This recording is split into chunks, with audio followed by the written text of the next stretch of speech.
বন্ধুরা আজকে একটুখানি গ্রামীণ জীবন দেখাবো।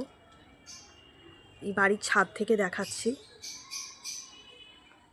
আর এই যে আমার পাখিগুলোকে ছাদে রোদ খাওয়াতে নিয়ে এসেছি।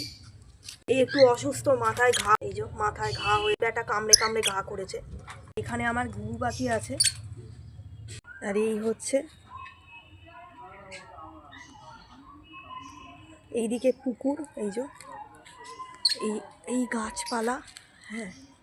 আর ওই সজনে গাছ থেকেই বসন্তকালে সজনে ফুল খাওয়া খুব ভালো, পক্সের অ্যান্টিসেপটিক বলে। আর একটু আবির খেলাও খুব ভালো, বলা হয় এই সময় হোলি খেলে পক্স হয় না আর কি, সেটাও খুব ভালো।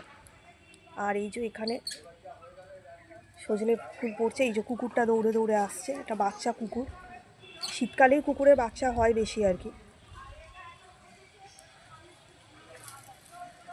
আগে এইসব গাছগুলোতে লাল ফুলে ফুলে ভরে থাকতো, পলাশ গাছ থাকতো, কৃষ্ণচূড়া থাকতো, তারপরে হাসনুহানা গাছ ছিল যেগুলো বসন্তকালে ফোটে, মানে ফুলে ফুলে গাছ একেবারে ভরে থাকতো।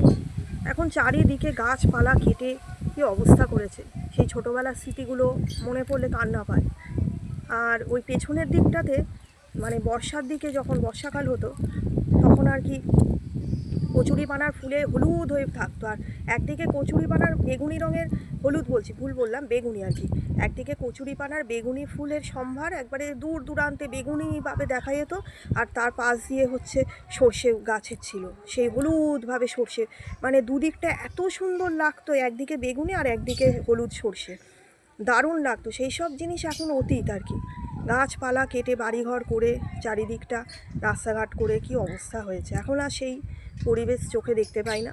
তবুও এই দিকটা একটু হালকা আছে, ওই যে সব পাকা বাড়ি, এখান থেকে সরকারের ন্যানো বাড়ি দেখা যাচ্ছে। আমি তো সরকারের আনুকূল্য কিছুই পাইনি আজ অবধি, জীবনে কোনো কিছুই পাইনি, কোনো শ্রীও পাইনি সরকারের কাছে। আমি বোধহয় বিশ্রী আর কি। যাই হোক, না কোনো শ্রী পেয়েছি, না কিছু সাইকেল পেয়েছি, না কিছু পেয়েছি, কিছুই পাইনি, না কোনো চাকরি বাকরি পেয়েছি। মানে রবিটা খুব খারাপ শুনেছি, আমার রবি খুব খারাপ, যার ফলে সরকারের আনুকূল্য থেকে সব দিক থেকে বঞ্চিত।